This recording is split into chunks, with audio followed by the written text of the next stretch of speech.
The evening light died early in Bridgewater, Nebraska, the way it always did in late August, not fading so much as collapsing. The sun dropping behind the grain elevators on the west side of town and taking all the warmth with it in a single breath. By 7 o'clock, the sky was the color of a bruise, purple at the edges and sick yellow toward the horizon. And the air had gone thick and still in a way that old-timers in this part of the country recognized immediately. The stillness that came before the world decided to remind you how small you were. Leo Mitchell was in the garage. He was always in the garage. The space was a double-wide detached structure that sat behind the house at 414 Sycamore Street, built by his father 14 years ago from salvaged lumber and secondhand corrugated steel, and it was, in every meaningful sense, the realest place Leo knew. The pegboard walls held tools arranged with a precision that bordered on devotion, wrenches ascending left to right by size, sockets in their labeled drawers, every screwdriver in its designated slot. Not because anyone had told Leo to keep it this way, but because order in here was the one thing he could control, and he had learned early that control was something you had to build yourself, piece by piece, because the world was not in the business of handing it to you. He was working on a Briggs & Stratton engine pulled from a neighbor's riding mower, a machine so old and neglected it had essentially given up on itself, and he was bent over it with the focused attention of a surgeon, his hands moving through the familiar choreography of diagnosis. Check the spark plug, check compression, follow the fuel line from tank to carburetor, and feel for the soft spots, the places where rubber had gone brittle and started to crack. His hands were already dark with grease to the wrists, the kind of staining that never fully washed out, that had become as much a part of him as the calluses on his palms or the habit he had of closing his eyes when he listened to an engine. He was 16 years old, lean in the way that boys are before they finish growing, with his father's jaw and his mother's eyes, dark and watchful. He was not particularly large. He was not particularly loud. At school, he occupied a middle space, not invisible exactly, but not the kind of presence that filled a room.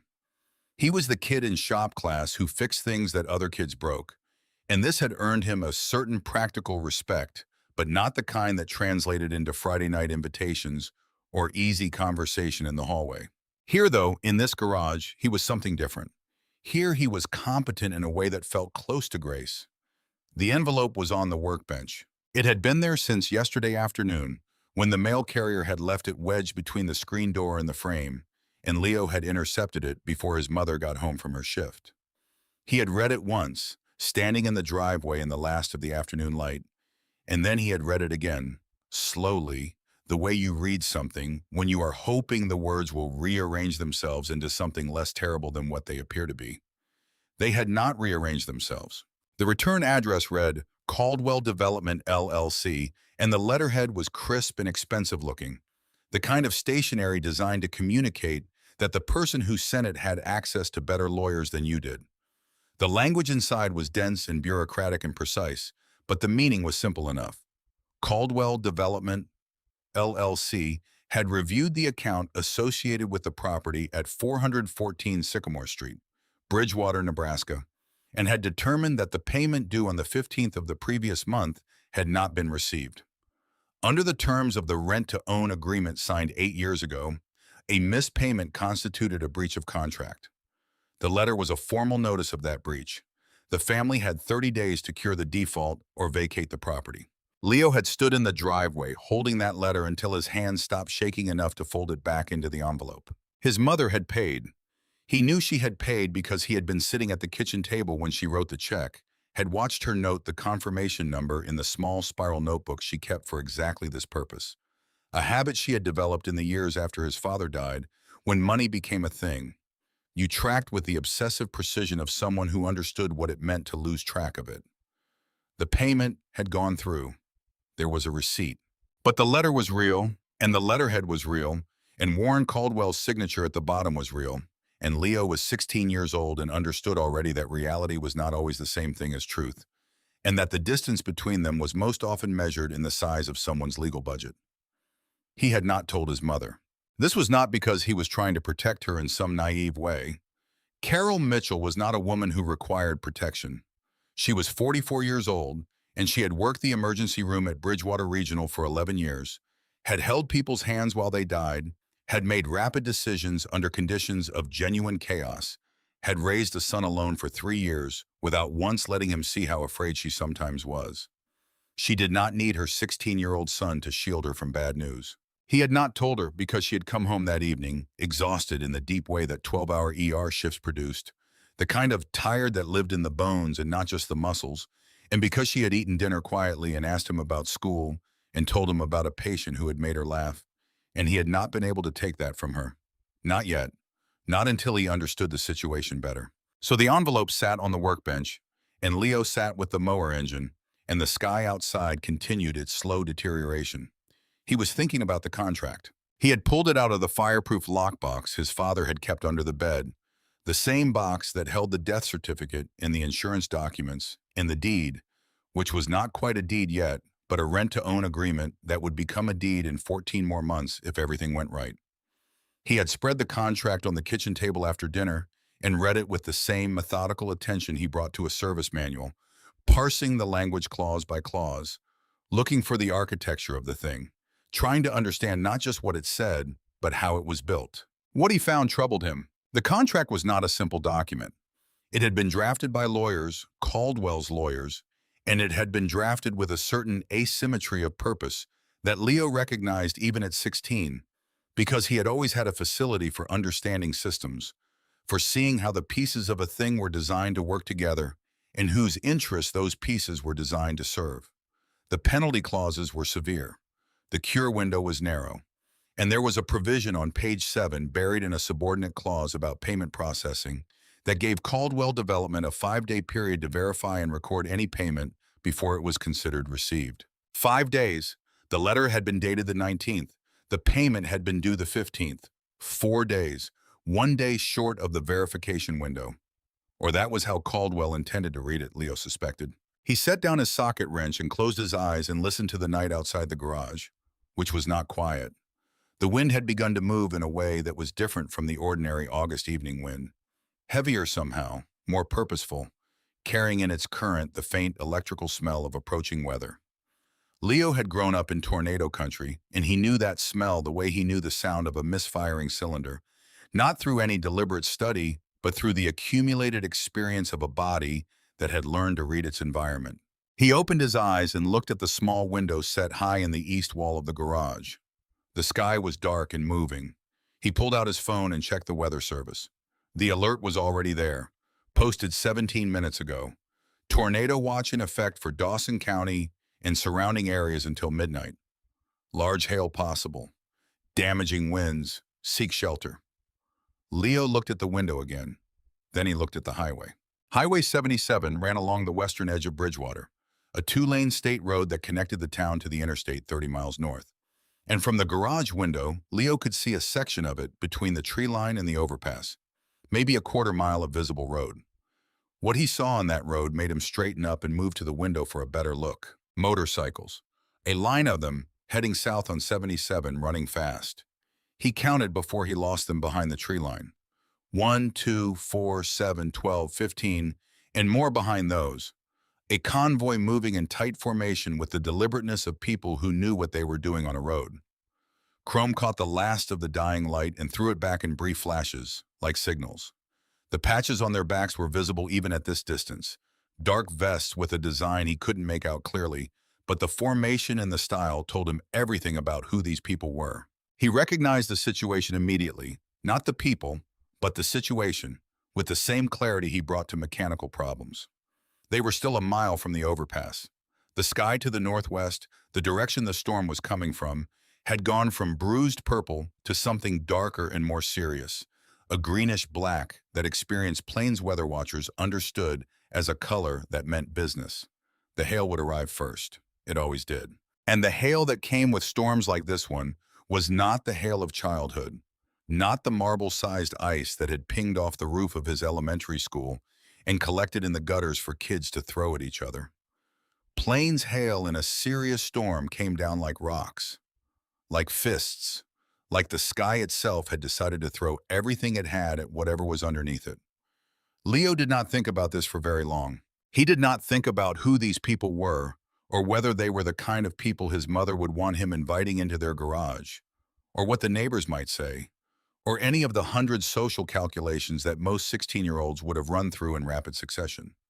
He thought about chrome and glass and custom paint and mechanical precision, and he thought about the physics of large ice falling at terminal velocity onto unprotected machinery, and he thought about the fact that there was a two-car garage with the door closed standing between those bikes in that storm. He hit the garage door button. The motor ground to life, and the door began its slow ascent, and Leo was already moving, pulling the red shop rag from his back pocket as he jogged out into the driveway, into the wind that had picked up in the last 5 minutes, to something that was no longer casual, that pulled at his shirt and tasted like ozone and electricity. The first hailstone hit the driveway while he was still 20 feet from the road.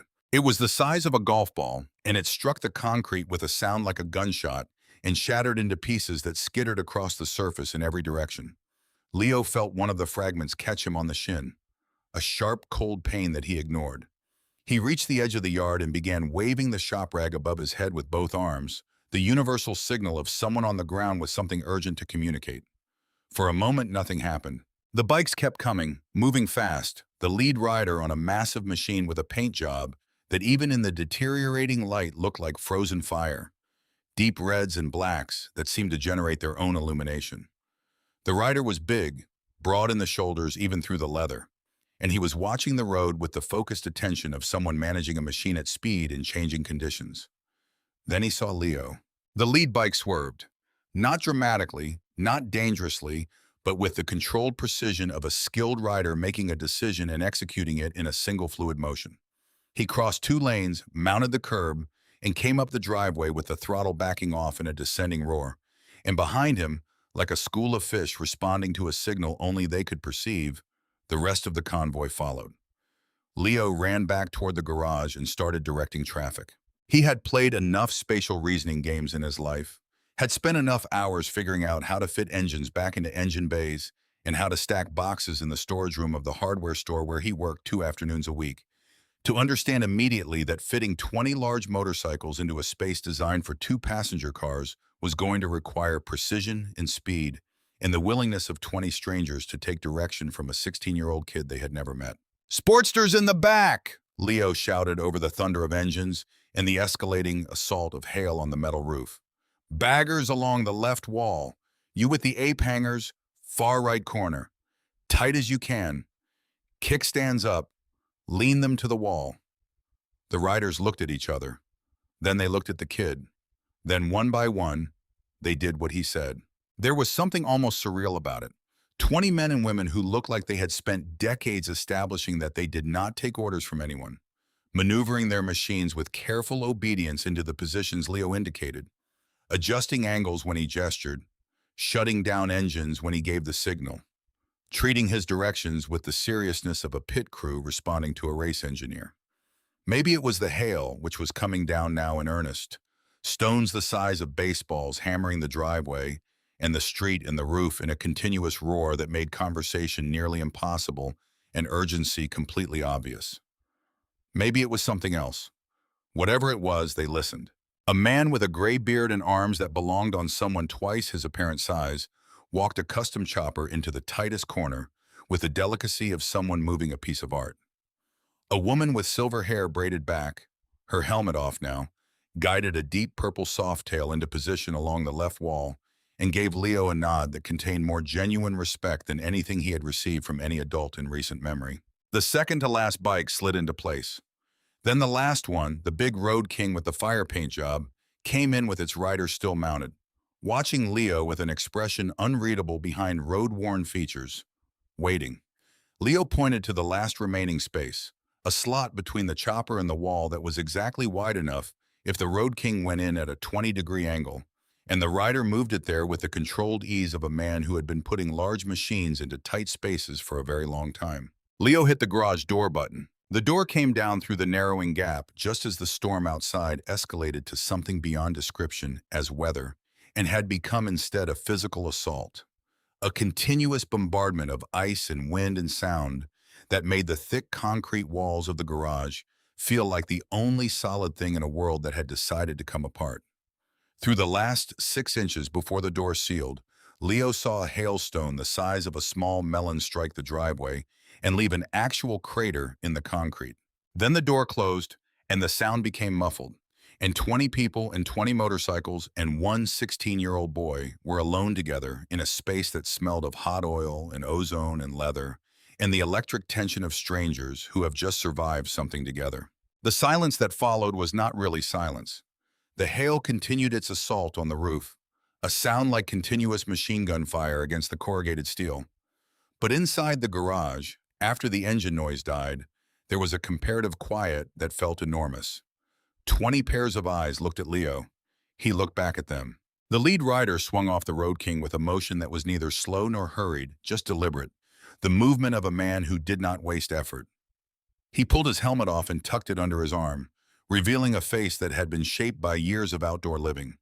Deep lines around the eyes, a jaw that looked like it had been set against more than a few headwinds, gray hair pulled back, and a scar that ran from his left eyebrow down to the jawline. Not dramatically, not like something from a movie, just there, the way a dent in a fender is just there, evidence of something that happened and was survived. His eyes were a pale, startling blue set deep in a weathered face, and they fixed on Leo with an attention that was neither threatening nor comfortable, just very direct. He looked at the Road King, he looked at the garage door, he looked at Leo. "Well," the man said. His voice was what Leo imagined geological processes would sound like if they could speak.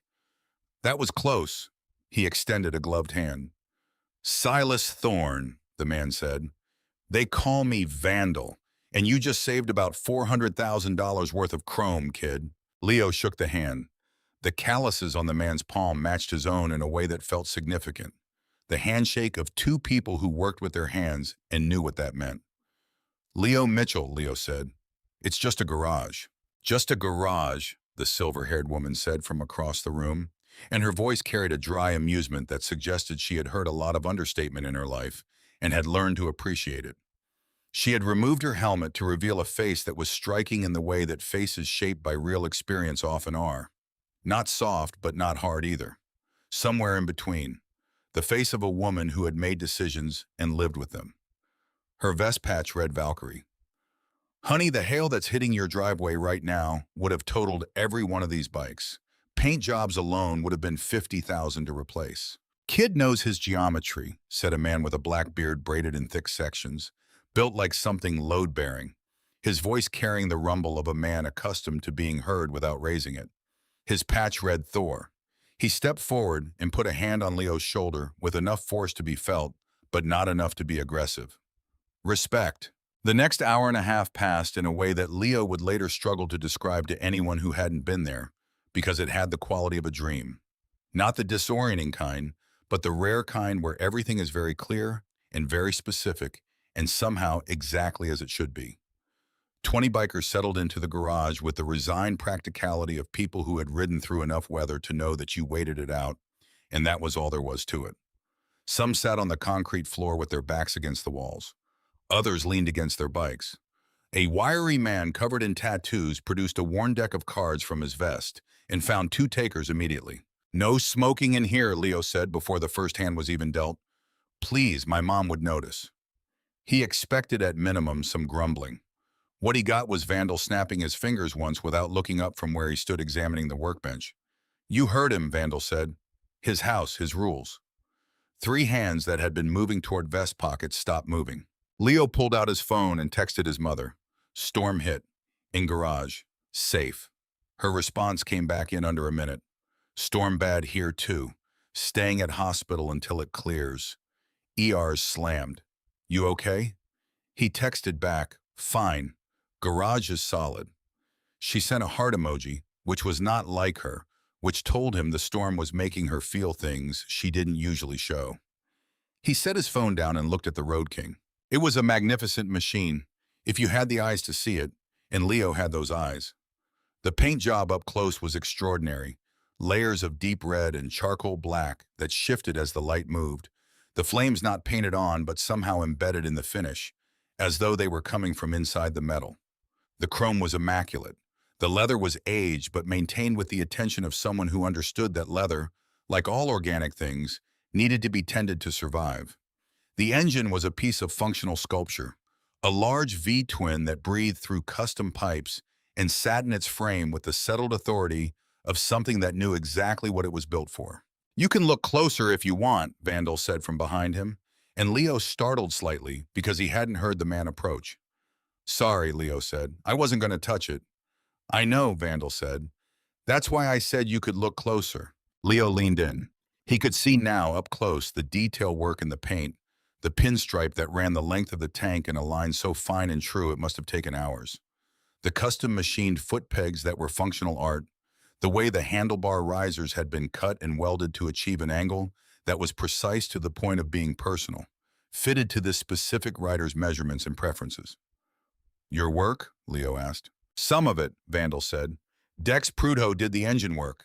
Man who's been running our shop for 20 years. Best mechanic in 4 states, maybe 5. Leo nodded, still looking at the engine. "Twin cam?" he asked. "Milwaukee 8, Vandal said. "Bored out to 114. Custom exhaust. She makes about 110 at the rear wheel." "The pipes are running a little rich," Leo said, and then immediately felt the specific social discomfort of having said something presumptuous, because this was a stranger's machine, and he was a teenager who fixed lawnmowers, and he had no business offering assessments. "Sorry, I just—" "How can you tell?" Vandal asked. The question was not defensive, it was genuinely curious. "The exhaust smell when you came in," Leo said. "It's running darker than it should, and there's a slight hesitation in the idle that you'd feel more than here. Probably an air-fuel mixture issue. Could be a tune, could be a sensor." Vandal studied him for a moment with those direct blue eyes. "You know engines," Vandal said. It was not a question. "I know small engines," Leo said. "Lawnmowers, generators, small equipment. And I read a lot about bikes, forums, service manuals. I just—" He stopped. "I like understanding how things work." "How come you don't have a bike?" Vandal asked. "If you know them that well." "Can't afford one," Leo said simply. "And my mom's not exactly—" He paused, choosing words. "She's cautious." From across the garage, the wiry tattooed man made a sound of frustration, and Leo turned to see him bent over a Sportster near the back wall, trying to start it with increasing urgency.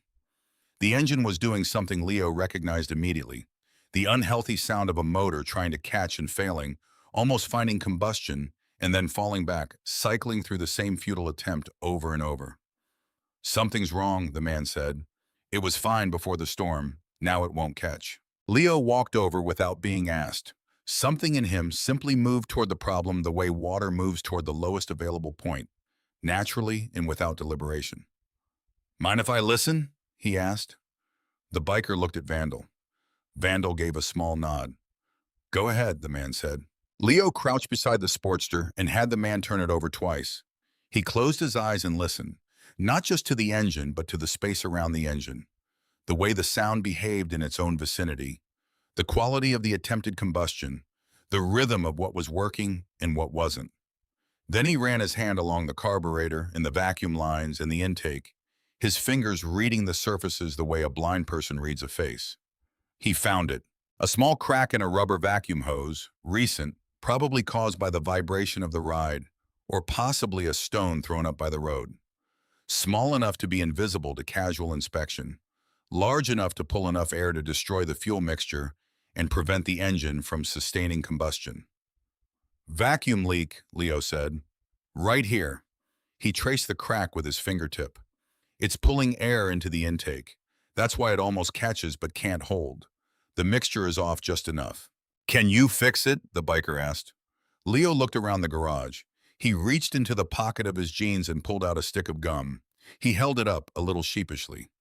"Temporarily," he said. He chewed the gum for 30 seconds, then carefully worked it into the crack, pressing and molding it with his thumbs until it formed a seal. Then he went to his workbench and found his roll of duct tape and wrapped the hose in 2 careful layers, smoothing the edges down with the pad of his thumb, making sure there were no air gaps. "Try it now," he said. The Sportster fired on the first turn of the key and settled into a smooth, confident idle. The garage erupted. Not loudly, not in the way of a crowd watching something spectacular, but in the way of a group of people who know enough about what they just saw to understand exactly what it means. Laughter and low whistles and someone saying something that involved the word wizard. And Thor saying something considerably louder about gum and duct tape that made several people laugh hard enough to lean on their bikes. "That's a $12 part," the Sportster's owner said, staring at his running bike with an expression that contained genuine wonder. "You fixed it with gum." "It'll hold for maybe 100 miles, Leo said. "Get the hose replaced before you ride hard." He looked up and found Vandal watching him with an expression he couldn't entirely read. It was not simple approval, though there was approval in it. It was something more evaluating, the look of a man who had spent a lifetime assessing what people were made of and had just received a piece of information that he was still processing. The pizza arrived 40 minutes later, 20 large pies from a Domino's 4 miles away, delivered by a driver in a beat-up Civic who looked like he was reconsidering every life decision that had brought him to this moment. Vandal took the pies through a 3-inch gap in the garage door and handed the driver $300 bills. "That's double what I owe you," Vandal said. "The pizzas are—" "I know what they cost," Vandal said. "You drove through a tornado warning to deliver them. The other half is for that." The driver left with his mouth still open. They ate on the garage floor, 20 bikers and one 16-year-old, in the unlikely intimacy that serious weather creates between people who are otherwise strangers. Thor showed Leo pictures of his daughter on his phone, a girl who apparently played softball with the kind of focused intensity that her father described with complete paternal pride. Valkyrie talked about her years as a paralegal, about the cases she had worked, about the law's capacity to be both a weapon and a shield, depending entirely on who was holding it. Ghost, a quiet man who wore his age in his face but moved like someone younger, sat beside Leo and showed him pictures of grandchildren, 4 of them ranging from infant to maybe 8 years old, all photographed in the unguarded way of children who don't know they're being photographed. "You seem surprised," Ghost said, watching Leo's face. "I'm not," Leo said, and it was true. He was not surprised. He had simply not known what to expect, and what he had found was this. People who happened to ride motorcycles, eating pizza on his father's garage floor, waiting out a storm with the same basic patience that all people use when the weather decides to override their plans. The storm raged. Thunder struck close enough to rattle the corrugated walls and set every tool on the pegboard vibrating gently in its slot. Lightning turned the edges of the garage door into blue-white lines for fractions of seconds. The hail came and went in waves, each wave slightly less furious than the one before, the storm exhausting itself the way all violent things eventually do. It was in one of these quieter intervals, when the hail had subsided to a steady rain and the thunder had retreated to a distant muttering, that the side door opened. Carol Mitchell stood in the doorway. She was still in her scrubs, dark blue, with the hospital ID clipped to the chest pocket, and her hair was wild from the wind, and her face was drawn tight with an emotion that Leo recognized as the specific maternal fear that produces action rather than paralysis.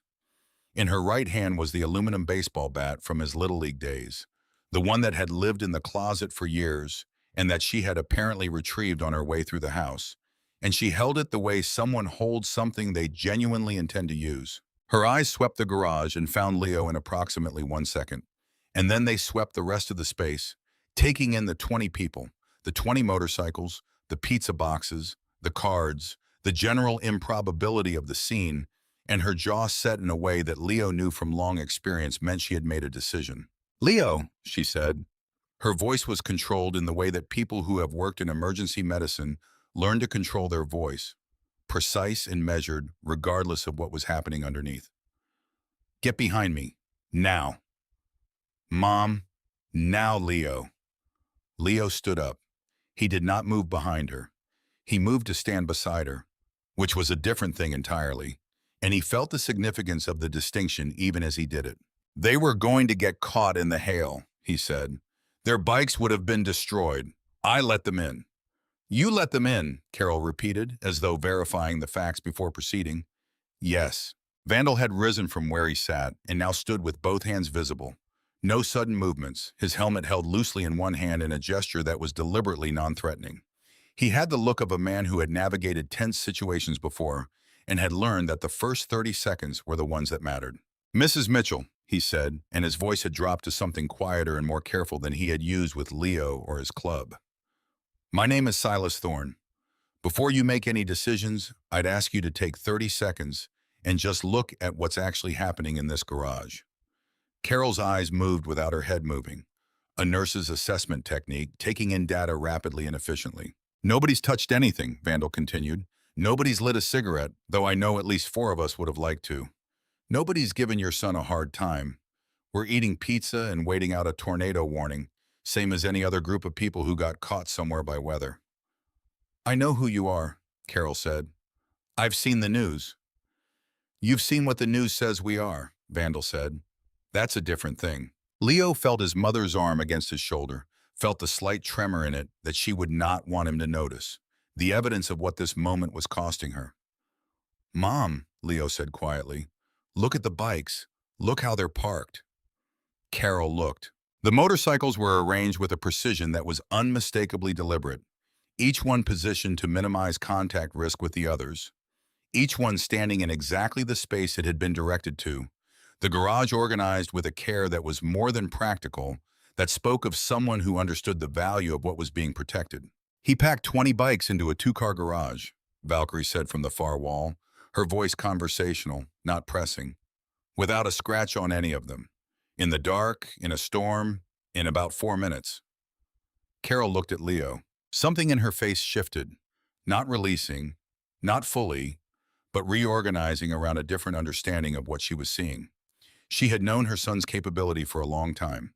She had watched him rebuild the garbage disposal at 12, repair the washing machine at 13, diagnose and fix the refrigerator's compressor at 14 with $30 in parts and 2 YouTube videos.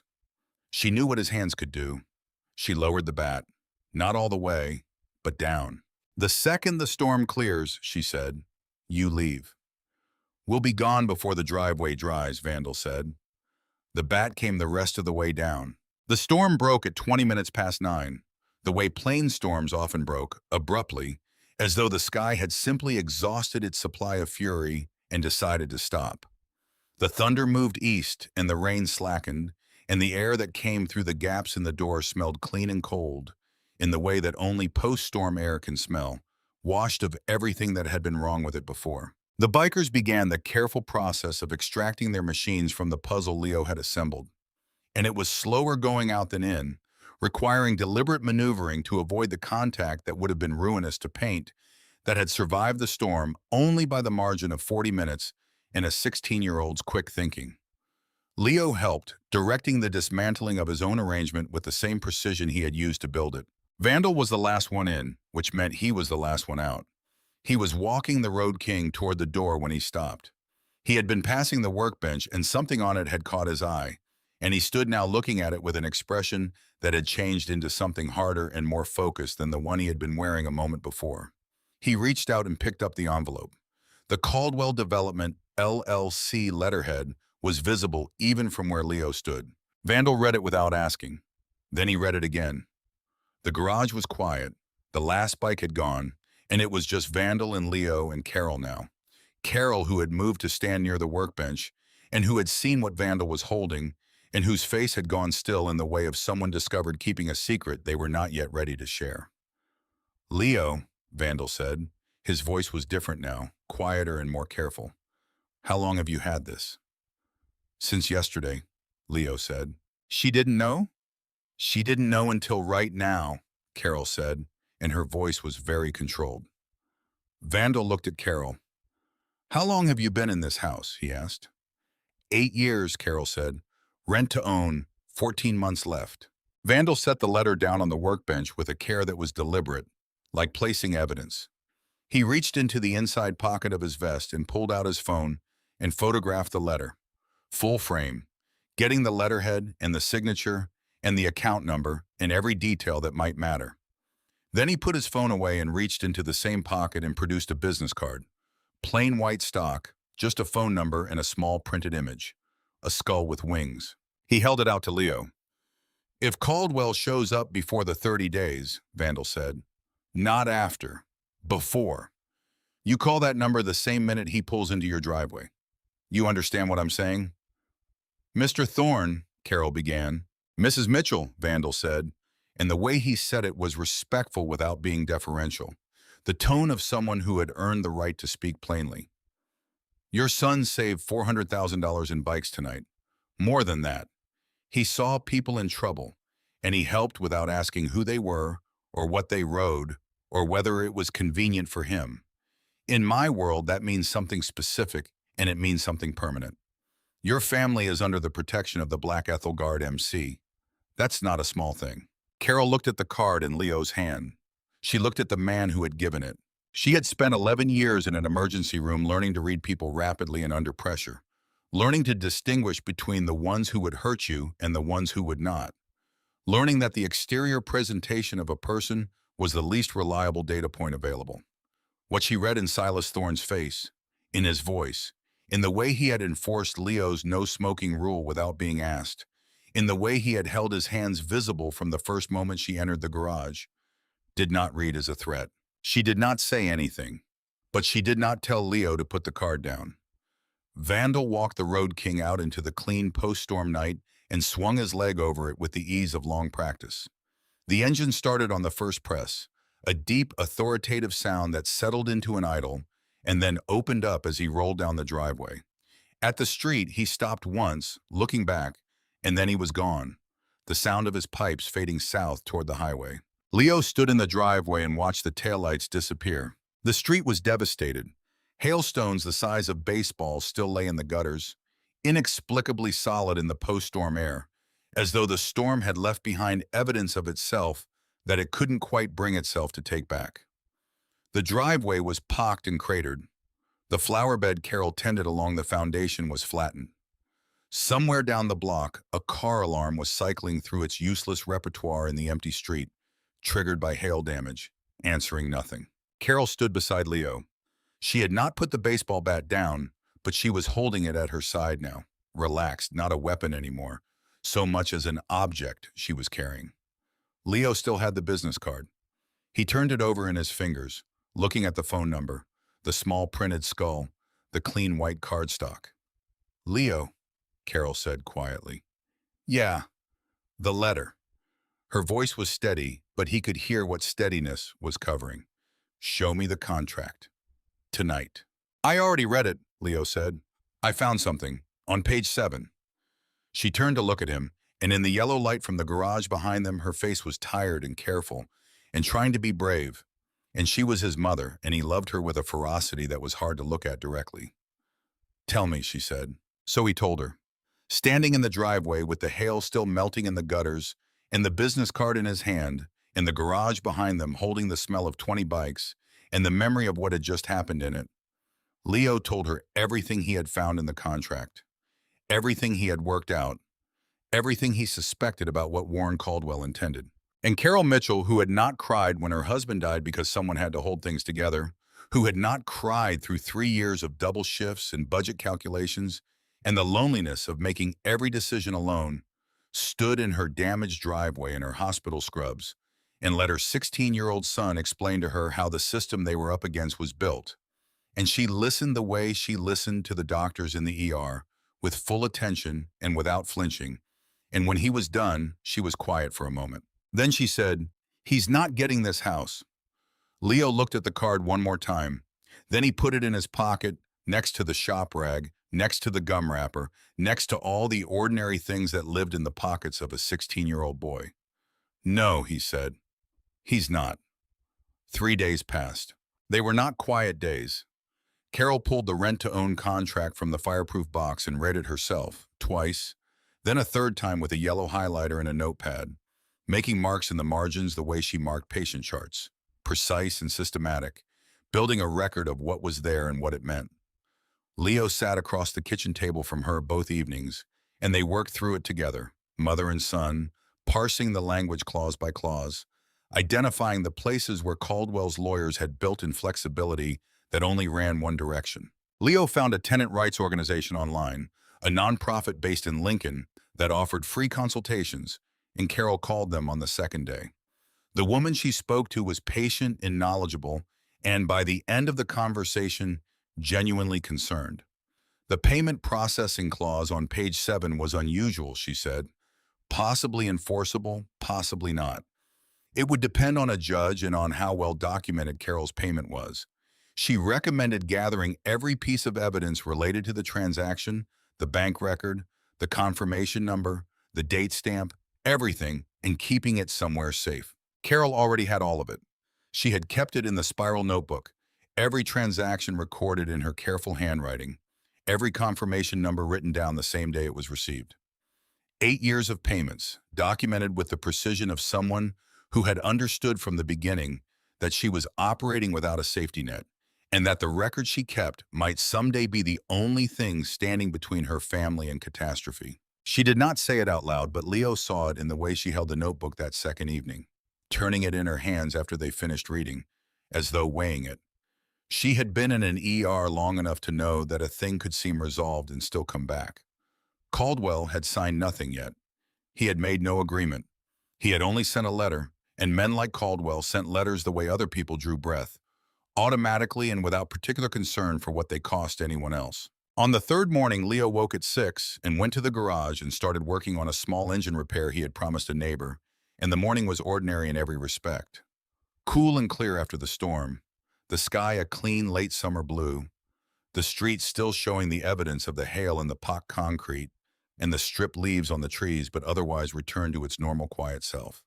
He was deep in the work, both hands inside a generator casing, when he heard the car. He heard it before he saw it because the engine had a quality that was expensive and self-assured, the sound of a vehicle that had never been asked to work hard. He straightened up and moved to the garage window and looked out at the street. The black Mercedes pulled into the driveway first. Behind it came a sheriff's cruiser, moving slowly, its light bar dark. Behind the cruiser came a truck, a heavy-duty pickup with a trailer hitch, and behind that a flatbed carrying equipment that Leo recognized from construction sites. A small excavator with its arm folded, a generator, cable, and equipment cases stacked and strapped. Leo set down his tools. He did not panic. He felt something move through him that was colder and more useful than panic, a clarity that settled over his thinking the way the garage organized itself. Everything finding its correct place, everything suddenly very simple and very focused. Warren Caldwell stepped out of the Mercedes. He was a thin man, which was somehow surprising given the size of the space he occupied in Leo's imagination over the past 3 days. Thin and precise, with silver hair cut close, and a suit that fit him the way expensive suits fit people who have worn them their whole lives, like a second skin, like armor. He wore no tie. His shoes were dark leather, polished to a mirror surface that already showed dust from the driveway, and that he glanced at with a brief expression of displeasure before looking up at the house. He had a folder tucked under his arm. Documents, court papers probably, or something designed to look like court papers, which in Leo's newly developing understanding of how Warren Caldwell operated, might be the same thing or might not be, depending on whose name was on the judge's order and how much that name had cost. From the cruiser, a man emerged who Leo recognized as Sheriff Dale Briggs, mid-50s, a Bridgewater native who had held the office for 12 years on a platform of community and common sense, and who was now standing in the driveway of a family he probably knew by name, holding papers he had been given to serve, wearing the expression of a man who was doing his job and wishing it required him to be somewhere else. Carol's car was in his driveway. She had just gotten home 40 minutes ago from a night shift, was still in her scrubs, had been standing at the kitchen counter making coffee when Leo had come in from the garage for breakfast. She would be inside. She would hear the cars. Leo walked out of the garage. He crossed the yard at a pace that was not hurried and not slow, hands visible, face neutral, the same way he had learned to move through uncomfortable situations at school, communicating nothing that could be used against him. He reached the driveway and stopped 10 feet from Caldwell and looked at him directly. Caldwell looked back. There was a moment of assessment between them, brief and comprehensive, the kind of rapid evaluation that happens when two people who have been occupying each other's thinking finally stand in the same physical space. Caldwell's expression settled into something that was not quite a smile but functioned like one, a positioning of the features that conveyed confidence and a mild clinical contempt that he did not bother to conceal. "You must be the boy," Caldwell said. The front door opened and Carol came out, still in her scrubs, her hair still up from her shift, coffee cup in hand. She took in the driveway in one sweep and set the coffee cup on the porch railing with a careful deliberateness that Leo recognized. "Mr. Caldwell," she said. Her voice was the ER voice, controlled and precise. "You have no appointment, and we are within our 30-day notice period." "Mrs. Mitchell?" Caldwell opened his folder and produced a document with the ease of someone performing a familiar gesture. "I'm afraid circumstances have changed. I've had my legal team review the situation, and given the breach of contract, we've obtained an accelerated court order. The 30-day courtesy notice has been superseded." He held the document out towards Sheriff Briggs, who took it with the expression of a man handling something he would rather not be holding. "This is the court order, ma'am," Briggs said to Carol, and he had the decency to sound uncomfortable. "I've been instructed to serve it. It requires vacancy of the premises by 6 p.m. today." "That's not possible," Carol said. "We have rights under the notice period. You cannot accelerate an eviction without a full hearing." "The hearing was conducted in absentia," Caldwell said, and the not-quite smile widened slightly. "You were notified by mail. The notice went to this address 6 days ago." Carol's face changed. Leo watched her process what Caldwell had just said, watched her run the timeline, watched her understand that there had been a second piece of mail, one that had not arrived, or had been intercepted, or had been sent to a wrong address, or perhaps had never been sent at all in any form that could be called genuine notification, and that this second piece of mail was now the foundation on which today's court order rested. Caldwell looked at her with the patient expression of a man waiting for the obvious to become apparent. "Mrs. Mitchell," he said, "I understand this is difficult. Change always is. But this neighborhood is being redeveloped. Your property, along with 3 others on this block, has been acquired as part of a planned condominium project that will bring significant economic benefit to Bridgewater. Your cooperation in vacating today will allow us to proceed on schedule. The demolition crew," he gestured toward the flatbed, toward the excavator with its folded arm, "is scheduled to begin site preparation this afternoon." He turned his gaze to Leo with a deliberateness that made clear the turn was intentional. "I believe we've had this conversation before," he said, in a manner of speaking. "Your situation hasn't changed, son. Rights are for people with the resources to exercise them. You don't have those resources, and sentiment won't substitute for a court order." The knot smile again, brief and cold as a reflection in glass. "I'd recommend you begin gathering your belongings. The crew has a schedule to keep."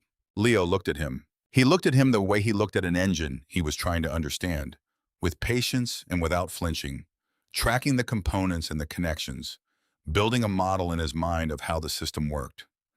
He looked at the court order in Sheriff Briggs's hands, and he looked at the folder under Caldwell's arm, and he looked at the demolition crew in their truck, and he looked at the excavator on its flatbed, and he thought about page 7 of the rent-to-own contract, and he thought about the spiral notebook in his mother's kitchen drawer, and he thought about the woman at the tenant rights organization who had said it would depend on documentation, and he thought about a plain white business card in the pocket of his jeans. He put his hand in his pocket. "Mr. Caldwell," Leo said, and his voice came out steadier than he expected, steadier than he felt. "Can I ask you something?" Caldwell looked at him with the mild interest of someone who does not expect to be surprised. "You can ask." "The payment my mother made on the 15th, the one your system says wasn't received." Leo kept his eyes on Caldwell's face. "Does your system have a backup? An independent record? Cloud-based storage, maybe?" Something moved behind Caldwell's eyes. It was small and it was fast, and if Leo had not been watching very carefully, he would have missed it entirely. But he had been watching very carefully. "Our records are proprietary and not subject to informal inquiry," Caldwell said, and the words came out slightly more carefully than the ones before them. "Sure," Leo said. "That makes sense." He pulled out his phone. He dialed the number on the business card. It rang once. "Leo!"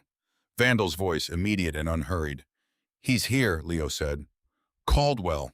Court order. He's saying we have until 6 p.m. today." A pause of exactly 2 seconds.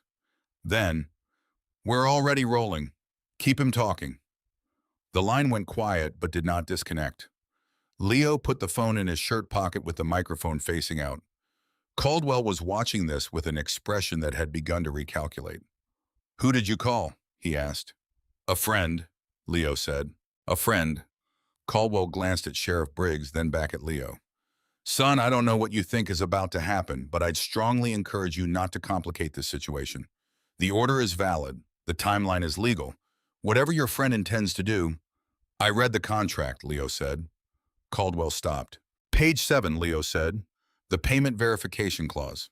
It gives you 5 days to record a received payment. My mother's payment was due the 15th. Your letter was dated the 19th. That's 4 days. You filed the breach claim 1 day before your own verification window closed. Briggs looked at the court order in his hands. Caldwell's jaw was very still. That's a matter for the court to interpret, Caldwell said, and the ease in his voice had been replaced by something more deliberate, something that was working to sound like ease without quite achieving it. You're right, Leo said. It is, which is why we're going to need a little more time before anyone starts demolishing anything. He could feel his heart hammering in his chest. He did not let it show in his face or his hands.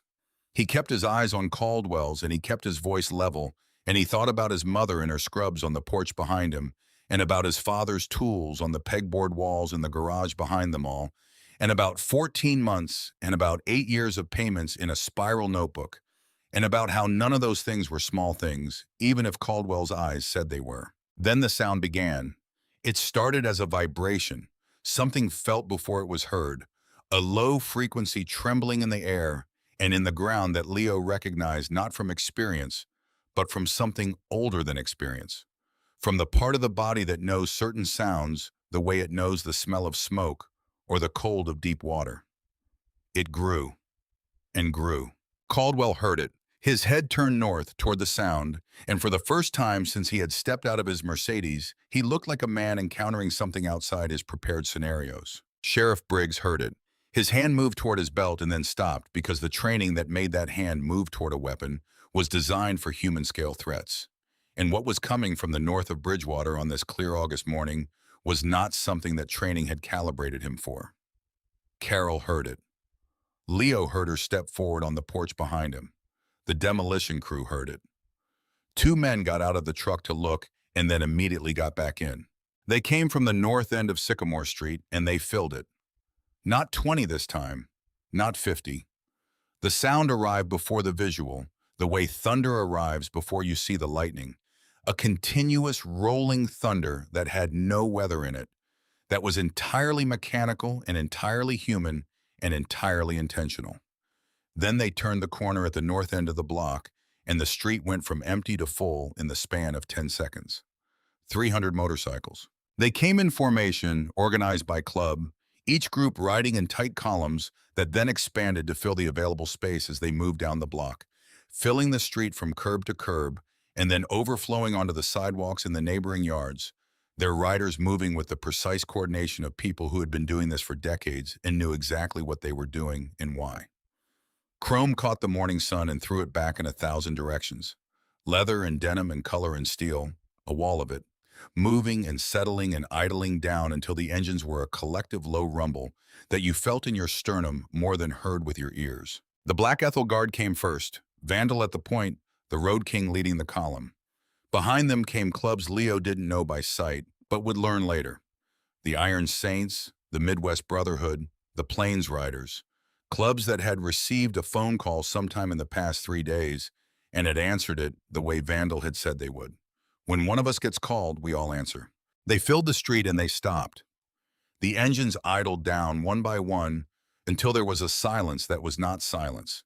A held breath, 300 machines at rest, but not at rest, waiting. The demolition crew's truck started. It pulled forward 2 feet and stopped, boxed in by motorcycles on every side, without a single bike having moved to block it. The geometry of 300 bikes in a residential street was its own argument. Caldwell looked at the street. He looked at his truck. He looked at the excavator on its flatbed, which was now surrounded by riders on 3 sides. Sheriff Briggs looked at the court order in his hands, and then he looked at the street, and then he looked at the court order again, as though hoping the 2 things might somehow resolve into a situation that was manageable. Vandal came up the driveway on foot, helmet under his arm, moving with the unhurried authority of a man who had nowhere more important to be and all the time available to be there. Behind him came Valkyrie and Thor and 4 others who wore the high-ranking patches of their respective clubs. He stopped in front of Caldwell and looked at him for a moment. "Mr. Caldwell," Vandal said pleasantly, "I don't believe we've met. Silas Thorne, Black Ethel Guard, MC." He did not offer his hand. "We need to talk about this property." Caldwell had recovered.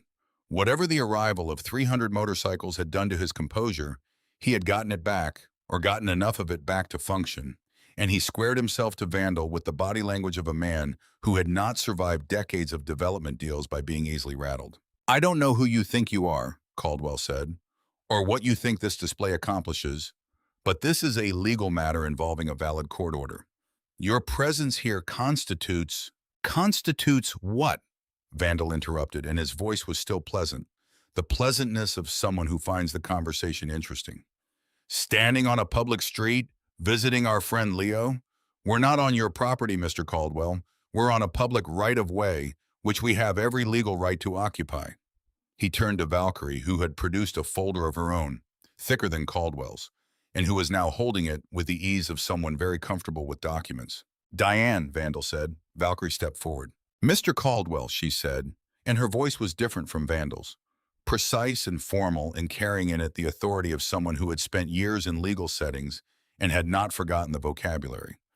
"My name is Diane Pruitt. I spent 11 years as a paralegal before I found better ways to spend my time. In the past 72 hours, I've been researching your company, Caldwell Development LLC, and I'd like to share some of what I found." She opened the folder.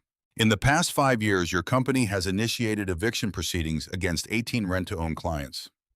In 17 of those cases, the stated reason was a missed or unrecorded payment occurring in the final 24 months of the contract term, after the client had already paid the majority of the property's value.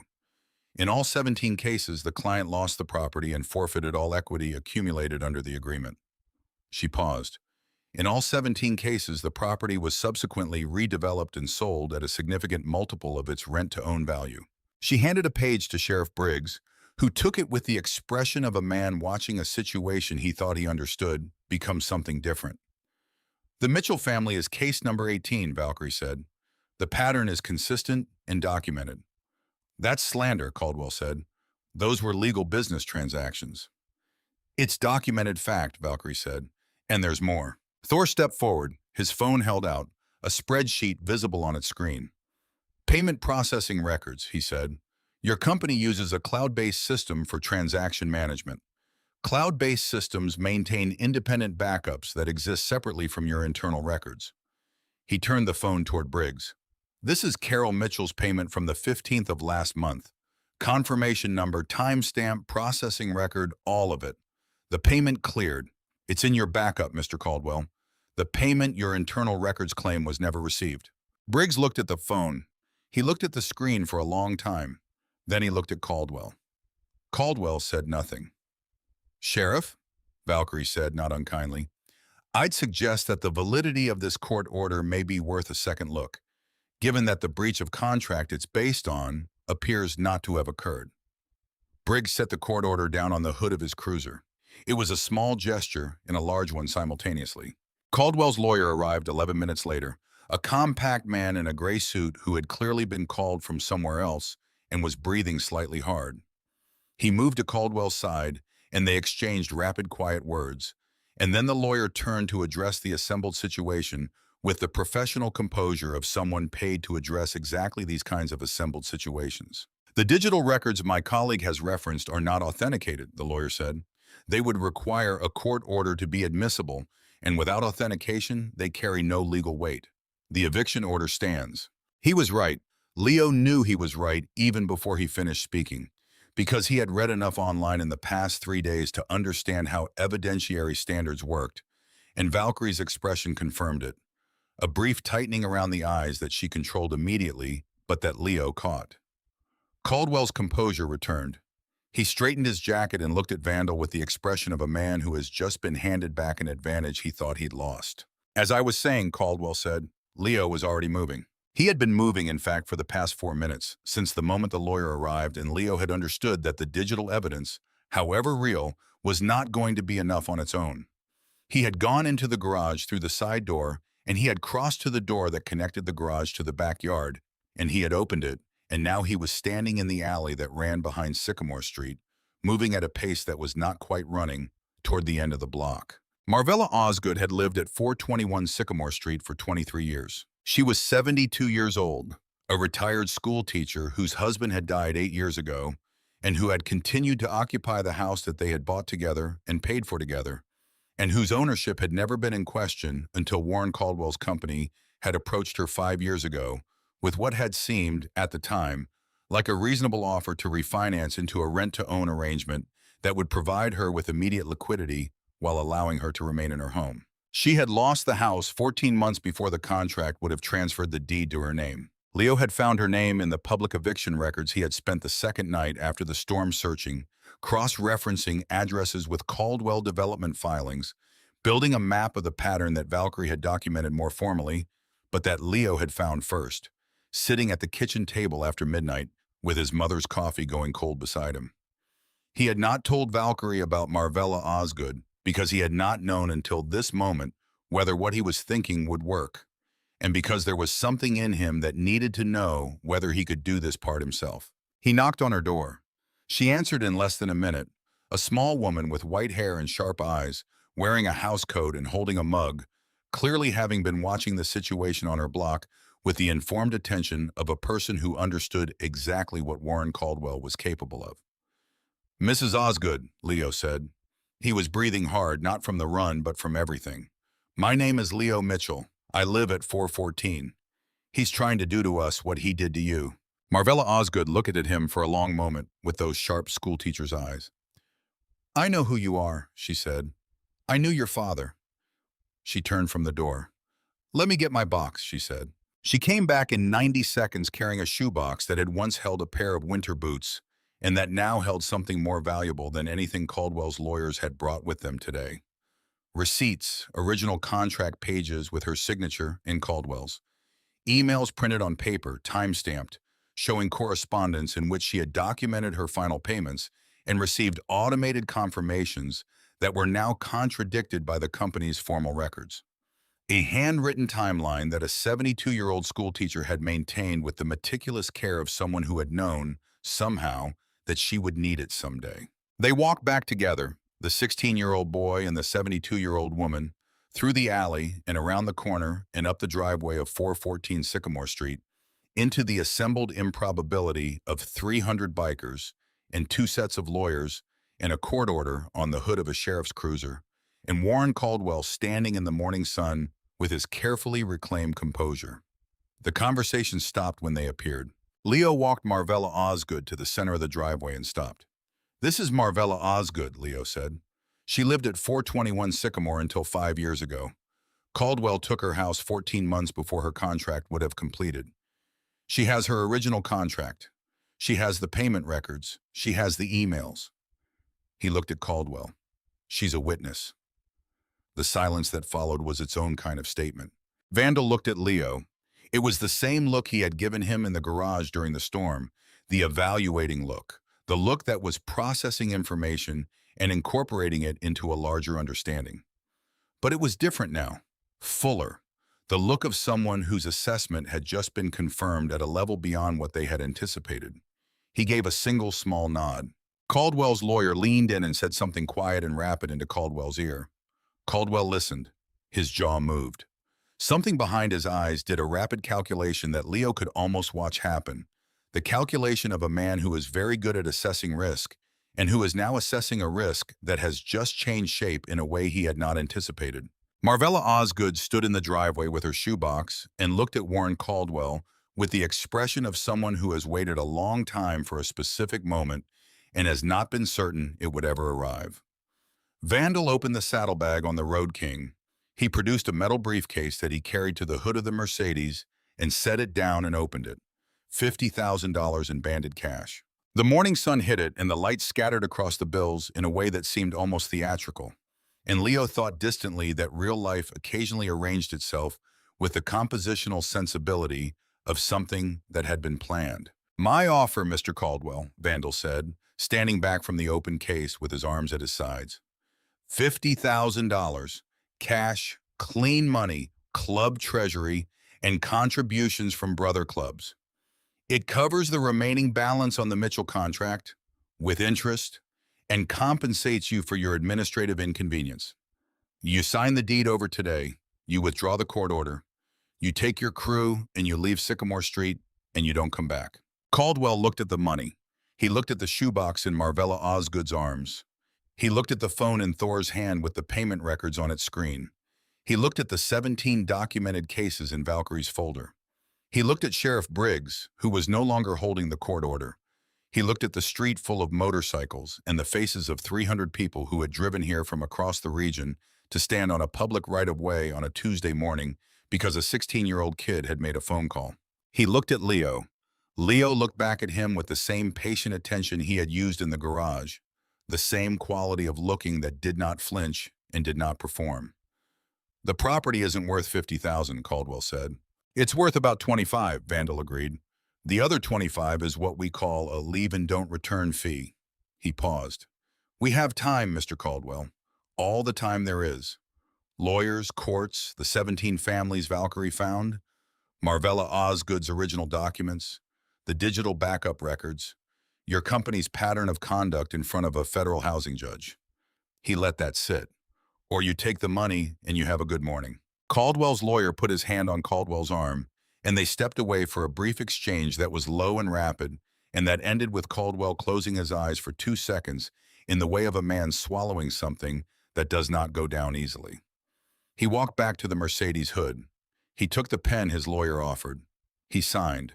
The deed transfer happened on the hood of a black Mercedes in the driveway of 414 Sycamore Street, witnessed by a sheriff, a retired paralegal who rode motorcycles, a school teacher with a shoebox full of documents, and 300 people who had ridden in from across the state of Nebraska on a Tuesday morning to stand in the street and be present for the moment when the right thing happened. Caldwell's car backed out of the driveway through the narrow channel the bikes made for it, and then it was gone, and the demolition crew's truck followed, and the flatbed carrying the excavator followed that, and then it was just Sycamore Street in the morning sun with the hail damage still visible in the concrete, and the stripped trees and the flower bed that had been flattened by the storm 3 days ago, and that Carol had not yet had time to replant.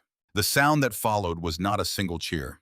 It was something more layered than that, rising through the street in waves, engines starting one by one and building back into that rolling thunder, riders calling out to one another, and underneath all of it, something quieter, something that had more to do with what had actually happened and less to do with the theater of how it had looked. Carol stood on the porch with the deed in her hands. Not a rent-to-own agreement. A deed. Her name on it, clear and final. The full transfer complete, witnessed and signed and as real as anything in the world. She was crying. She was not making any sound about it. The tears were just there, moving down her face in the way of tears held back for a long time before they finally find a way through. Vandal climbed the porch steps and stopped beside her. "The excess in that case," he said quietly, just for her, over what it took to settle with Caldwell. "It goes into a trust. For Leo. Education, training, whatever he decides he needs it for. Irrevocable. His at 18. Carol looked at him. "You don't have to do that," she said. "I know," Vandal said. She pressed her lips together and nodded once because there was nothing else available. Leo stood in the driveway watching the street. Thor had appeared beside him at some point and was standing in companionable silence, as though there was nowhere he would reasonably be expected to be except exactly here. The sun was fully up now, warm on Leo's face, the warmth of late summer in the plains that you store somewhere in your body because you know what's coming after it. He thought about Marvella Osgood's shoebox, about the look on her face when she had stood in front of Caldwell, about the way she had said she knew his father, those 3 words that had landed in Leo's chest and were still sitting there, heavier and quieter than anything else from this morning. She had gone home after the signing, declining offers of help and coffee and conversation with the self-contained dignity of someone who had done what she came to do and did not require an audience for the rest of it. But she had stopped at the end of the driveway and looked back at Leo with an expression that was not quite a smile and not quite something else, and she had said quietly enough that only he heard, "He would have been proud of you today." Leo had not been able to say anything. He went to the garage, not because there was anything to fix right now, but because the garage was where he went when the world had given him more than he knew how to hold standing still. He sat on his workbench and looked at his father's tools on the pegboard walls, and he looked at the concrete floor where 20 bikes had stood 3 days ago and where the tire marks were still faintly visible. The deed to this house existed. His mother owned this house. He had not let go of it. He heard footsteps and looked up. Carol came through the side door and sat on the workbench beside him, close enough that their arms were touching, the way they had sat together on the tailgate of his father's truck when he was small, before the truck was sold, and before a lot of things. They did not say anything for a while. Outside, the block party was beginning to organize itself with the organic inevitability of large gatherings in good weather. Someone had produced a portable grill from a saddlebag. Someone else had found a Bluetooth speaker. The neighbors who had been watching from behind their windows during the confrontation were beginning to emerge, drawn by the smell of food and the sound of music and the sheer improbable festivity of what the morning had become. "Leo," Carol said. "Yeah, that woman, Mrs. Osgood." She paused. "She said she knew your father." "Yeah," Leo said. "She did." Carol was quiet for a moment, then, "Tell me exactly what you did. From the moment Caldwell's lawyer arrived. Walk me through it." So he did. He told her about reading the eviction records, about cross-referencing addresses and court filings, about finding Marvella Osgood's name and her address and the pattern that connected her to 16 others, about going out through the back while the lawyers talked, about knocking on her door. Carol listened the way she always listened, fully and without interruption. When he finished, she was quiet for a long moment. "You figured that out yourself," she said. "Valkyrie had most of it," Leo said. "But Mrs. Osgood—" "You found Mrs. Osgood," Carol said. "That was you." Leo looked at the floor. His mother put her arm around him, and he leaned into it the way he had when he was small and the world had been too large for him, except that the world was still very large, and he was still not very large himself, and somehow today that had been enough. Outside, someone's engine turned over and settled into an idle, and then another, and the afternoon light was moving across the garage floor in the slow way it moved in August, warm and unhurried, and there were people in the street making noise in the way that people make noise when something has gone right after a long time of going wrong. Leo looked at his father's tools. He had looked at them every day for 3 years as though they were the artifacts of someone who no longer existed, as though the right thing to do with them was preserve them exactly as they were, which was not what his father would have wanted and was not what tools were for. What he saw now, looking at the same pegboard wall in the same afternoon light, was different. Not a collection of objects belonging to a man who was gone, a set of instruments waiting for the next pair of hands that knew how to use them. This was not a shrine, this was a workshop. The block party lasted until nearly midnight. It wound down gradually, in the rhythm of people who have shared something real and are reluctant to let the ordinary world back in. Bikes left in ones and twos, their pipes fading down the street and then onto the highway, until by 11 o'clock only the black Ethel guard remained, and by midnight even they were gone, leaving behind the smell of charcoal and exhaust and the quiet of a street that has held more life than usual and is now returning to itself.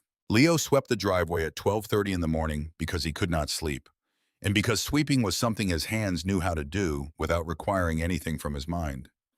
The hailstones from 3 days ago had been ground to gravel under 300 sets of tires, and he swept the gravel into a pile at the edge of the yard and stood looking at the street for a while before going inside. Carol was at the kitchen table with the deed in front of her, not reading it, just looking at it, the way you look at something you have been reaching toward for a long time and have finally touched. She looked up when Leo came in, and they exchanged a look that did not require words. The silent communication of two people who have been through something together and are still processing what it was. He went to bed at 1 in the morning and was in the garage by 6. The weeks that followed had a quality that Leo would later associate with the word consolidation, the way a repair consolidates when all the pieces are in place and the thing you fixed begins to function as it was designed to, settling into its correct operation with the quiet authority of a system working the way it should. He finished his junior year with the highest grades he had ever posted, not because anything had changed about his academic ability, but because something had changed about his relationship to the future, which had previously been an abstraction and was now a specific destination that he could see from where he stood. Dex Prudhoe showed up on a Saturday morning 3 weeks after the confrontation, arriving on a Road King that was not as elaborately customized as Vandal's, but that was maintained with a precision that spoke of genuine respect for the machine.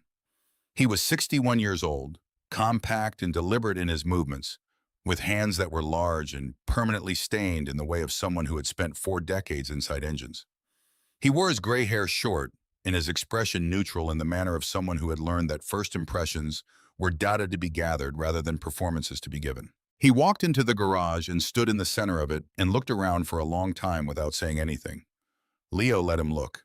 He had learned from his father that a person examining a space carefully deserved the silence to do it in. "You organize this yourself?" Dex said finally. "Yes, sir." "Don't sir me. I work for a living." He moved to the pegboard wall and looked at the tools in their arranged order. Ran one finger along the handle of a 3/8 drive ratchet, checking for dust and finding none. "Vandal tells me you fixed a vacuum leak with chewing gum."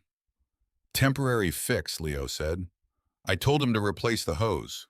"Did he?" "First thing Monday morning," he said. Dex turned from the pegboard and looked at Leo directly for the first time since arriving. It was the look of a professional assessor, someone who had spent a career evaluating the difference between people who were competent and people who merely believed they were. "Show me what you're working on," he said. Leo had a vintage Kawasaki on the bench, a small bike that belonged to a neighbor 3 blocks over. The first motorcycle he had ever been asked to work on officially, brought to him by word of mouth from someone who had been at the block party and had heard Thor's story about the hailstorm and the parking and the chewing gum repair. The Kawasaki had a carburetor that needed rebuilding and a fork seal that was weeping and a charging system that was producing inconsistent voltage.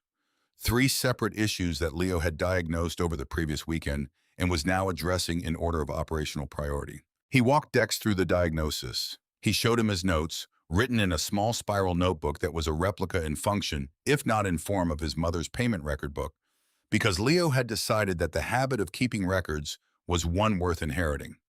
He explained his reasoning at each step, not performing explanation, but actually explaining.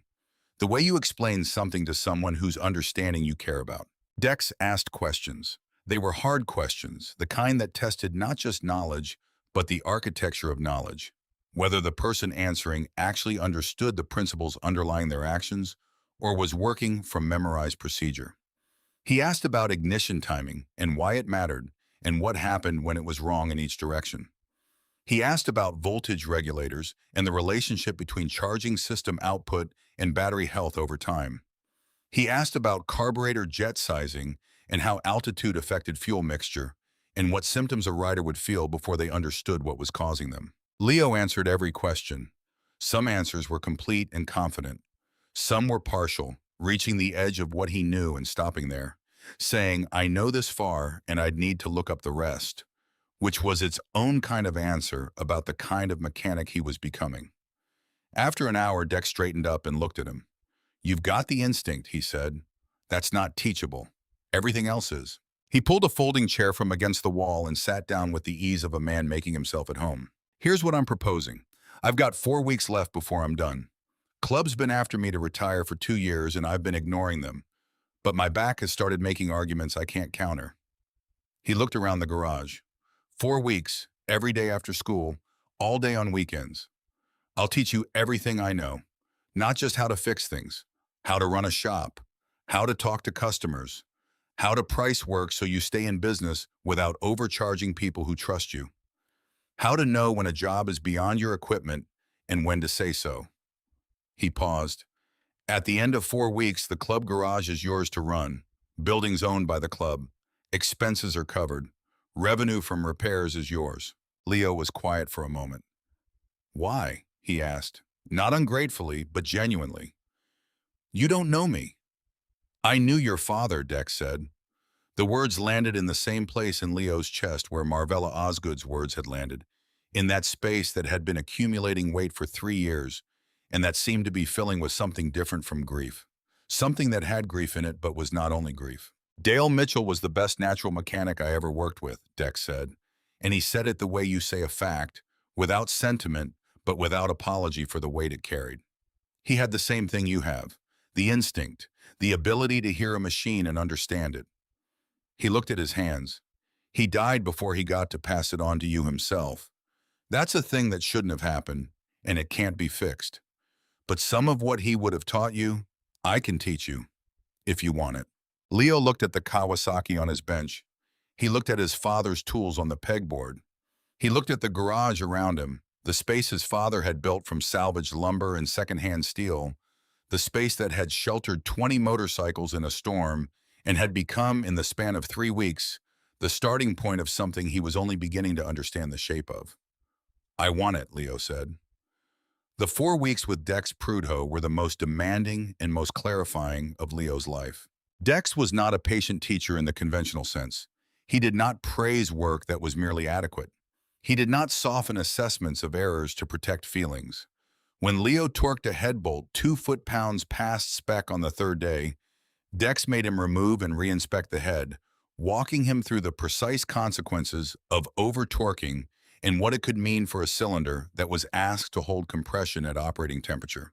And Leo understood by the end of that lesson not just what he had done wrong, but why it mattered at a level that connected the mistake to real consequences for a real person riding a real machine. But Dex was also, in his way, generous. When Leo got something right, and he got things right often, Dex acknowledged it with the economy of a man who did not waste words, a nod or a single sentence that carried more weight than elaborate praise precisely because it was not given freely. On the 6th day, after Leo diagnosed a charging system fault in under 4 minutes, using only a multimeter and a systematic approach that he had developed himself from principles Dex had explained 2 days earlier, Dex watched the process and then said, "That's exactly right. That's how it's done." And those 8 words were enough. Leo's Customs opened on the first Saturday of October. There was no ceremony, no ribbon cutting, no sign initially beyond the one the club had installed. The neon that read Leo's Customs, Black Ethel Guard approved, which Vandal had arranged and which Leo had discovered one morning when he arrived to find Thor and 2 others unloading it from a trailer. The neon was deep blue and silver, and when it was lit, it threw light across the garage floor in colors that Leo associated now with the paint job on the Sportster in the corner, the bike under the tarp that he was not yet supposed to know about, but that he had noticed because he noticed everything in this space. The first week brought 7 bikes, the second week brought 12. By the end of the first month, there was a 3-week wait for non-emergency work, and Leo had begun keeping a scheduling calendar, another spiral notebook, on the workbench beside his diagnostic notes. Word moved through the riding community in the way that word of genuinely good work moves, not through advertising or promotion, but through the network of trust that connects people who share a passion for machines.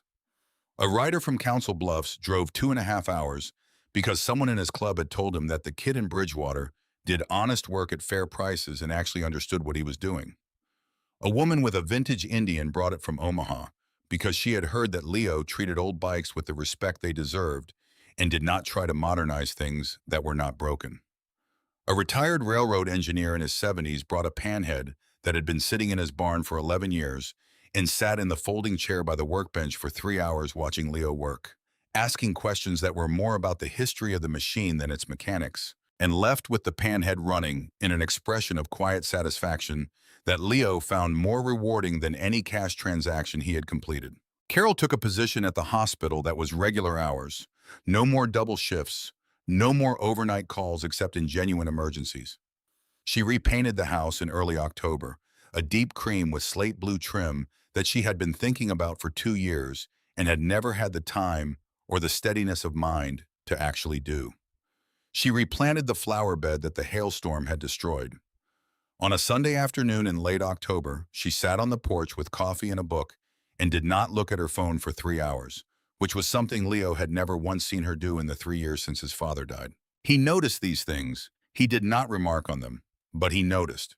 It was on a Wednesday night in early November, 6 weeks after Leo's Customs had opened, when he woke at 2 in the morning to a smell. He was a light sleeper, had been since childhood, the result of years of his body staying alert for sounds from his mother's side of the house on the nights when she cried quietly enough that she thought she was not heard. He woke completely, immediately and fully, with his body already cataloging the sensory data before his conscious mind had caught up. The smell was smoke, not the domestic smoke of a fireplace or a wood stove, not the neutral smoke of a distant structure fire that sometimes drifted across the plains. This was close and specific and wrong, carrying in it the chemical edge of something burning that was not meant to burn. He was out of bed and down the stairs and through the kitchen in seconds, and he came out the back door into the yard and saw the light at the base of the rear wall of the garage, the orange flicker of something small but committed, something that had been placed with intention and had been burning for a few minutes, long enough to establish itself. Someone had stuffed rags into the gap between the rear wall and the foundation. The rags were soaked in something, lamp oil from the smell, and they had been pushed in at 3 points along the back wall, and 2 of the 3 were burning with the focused determination of fires that had been started by someone who knew what they were doing. Leo did not call for his mother. He did not call for Vandal. He did not stand in the yard and make decisions about what to do next. His body moved him toward the garage the way his body had moved him toward the highway with the red shop rag during the hailstorm. Without deliberation, from some place below the level of reasoning, where certain actions are simply self-evident. He got the garden hose first. It was coiled on its hook beside the back door, and he turned the spigot all the way and dragged the hose to the first fire and put it out in under 20 seconds, the water hissing and steaming against the burning rags. The second fire took another 30 seconds. The third had not yet fully caught and required less. He moved the hose along the full back wall, soaking the ground and the lower courses of the corrugated siding, making sure there was nothing remaining. He stood in the yard with the hose running and looked at the wall. The damage was real but limited. The siding was scorched in 3 places. The wood of the rear framing member behind the siding had charred at the lowest point of the center fire, where it had burned longest. It would need to be assessed for structural integrity, and the siding panels would need to be replaced. But the garage was standing. The tools were inside. The Kawasaki he had finished last week and was waiting for its owner to collect was inside. Everything was there. He stood for a moment with the hose in his hand, and then he went inside and called 911. The officers arrived in 11 minutes. Leo walked them around the back of the garage and showed them the 3 points of origin. The soaked and charred rags now in a pile he had assembled in the yard, the scorch marks on the siding, the charred framing member. He explained what he had found and what he had done in the sequence he had done it, without embellishment, the way he would describe a repair procedure, step by step and in order. The lead officer, a woman named Salcedo, who listened with the focused attention of someone taking an actual inventory of what they were being told, photographed everything twice, and bagged the rags and asked Leo whether he knew of anyone who might have wanted to damage the property. He told her about Warren Caldwell. He told her about the eviction, the court order, the deed transfer, the morning 3 weeks ago when Caldwell had driven away through a street full of motorcycles. He told her about the pattern Valkyrie had documented, the 17 families, the systematic nature of the operation. He told her all of it in the same order he had learned it, and Salcedo wrote it down and did not interrupt. She looked up from her notebook when he finished. "You should know," she said carefully, "that this is now a criminal investigation. Arson is a felony. If there's a connection to Mr. Caldwell or anyone associated with him, that's going to be taken seriously." "I know," Leo said. "You did the right thing calling us instead of—" She paused with a glance toward the street, presumably thinking about the 300 motorcycles that the neighbors had described to her already, because word moved fast in Bridgewater, instead of handling it another way. Leo looked at her. "It was my garage," he said. "My responsibility." She studied him for a moment with an expression that was not quite what he was used to seeing on adult faces when they looked at him. Not the careful assessment of Vandal or the professional evaluation of Dex Prudo, but something simpler and more direct. The expression of someone recognizing something they respect. "Good kid," she said, which embarrassed him slightly, but he understood what she meant. The investigation moved faster than Leo expected, which told him something about the thoroughness of the case Valkyrie had documented, and perhaps about the degree to which Sheriff Briggs's department had been having its own quiet thoughts about Warren Caldwell since the morning of the deed transfer. Within 72 hours, a man named Gary Tull had been identified and brought in for questioning. Gary Tull was a former employee of Caldwell Development who had been laid off 8 months earlier and who had subsequently done several pieces of cash work for Caldwell that were not documented in any official capacity. Gary Tull, presented with the evidence against him and the penalties attached to a felony arson conviction, made decisions about his immediate future that involved a great deal of information about Warren Caldwell's activities and instructions. Caldwell was arrested on a Friday afternoon, 11 days after the fire. The charges were arson, criminal solicitation, and a set of fraud charges related to the rent-to-own scheme that the district attorney's office had been building quietly since Valkyrie's documentation had made its way to them through channels that Leo was not entirely clear on, but that he suspected involved Valkyrie herself, because she was the kind of person who knew which channels to use. The 17 families were contacted. A civil attorney in Omaha, a woman who owed Vandal a favor that had apparently been outstanding for some years, began the process of filing claims on their behalf. Leo heard about the arrest from his mother, who heard it from a neighbor, who had seen the news alert on her phone. He was in the middle of adjusting the valve clearances on a Harley Sportster that was not the one under the tarp, and he finished the adjustment before he allowed himself to think about what it meant, because the Sportster deserved the attention he had promised it. When he set down his feeler gauges, he sat on his workbench and was quiet for a while. He did not feel triumphant exactly. What he felt was something closer to the feeling at the end of a repair, when the machine that was broken is running correctly and the diagnostic tools are put away and the work is done. Not excitement, but completion. A thing that was wrong had been made right. The satisfaction in that was real, and it was enough. He thought about Marvella Osgood and her shoebox, about the 17 families Valkyrie had found and the civil attorney who was working on their behalf, about the chain of events that had started with him running out of a garage with a red shop rag during a hailstorm, about how a single decision made without deliberation had connected to a second decision in a third, and had eventually connected to something large enough to matter to people he had never met. He thought about his father. He picked up his phone and called Dex Prudo. Dex answered on the second ring with the economy of a man who did not consider the telephone a social instrument. "Caldwell's been arrested," Leo said. "I heard," Dex said. A pause. "You doing all right?" Dex asked. "Yeah," Leo said, "I'm good." Another pause, shorter. "I've got something I want to tell you," Dex said. "Come by the house on Sunday. Bring your mother if she wants to come." Sunday was 3 days away, and Leo spent those 3 days with the patience that he had been developing. The patience of someone who has learned to wait for the right moment and not to force things before they are ready. He worked. He kept appointments. He answered questions from people who wanted to know about the arrest, deflecting with the careful brevity he used for everything he did not want to spend words on. Sunday arrived cold and clear, the first genuinely cold day of autumn, with a sky so blue it looked constructed, and a wind that came off the fields to the west, carrying in it the announcement that winter was close now, that the season of warmth was done. Dex lived in a small house 12 miles north of Bridgewater, a house that was spare and organized in the way his workspace had been. Everything present because it was needed, and nothing present because it wasn't. He had coffee on the table and Carol sat across from him, and Leo sat between them, and for the first 20 minutes they talked about nothing in particular. The shop, the upcoming winter, the charges against Caldwell, the way small towns processed events like this in the days following.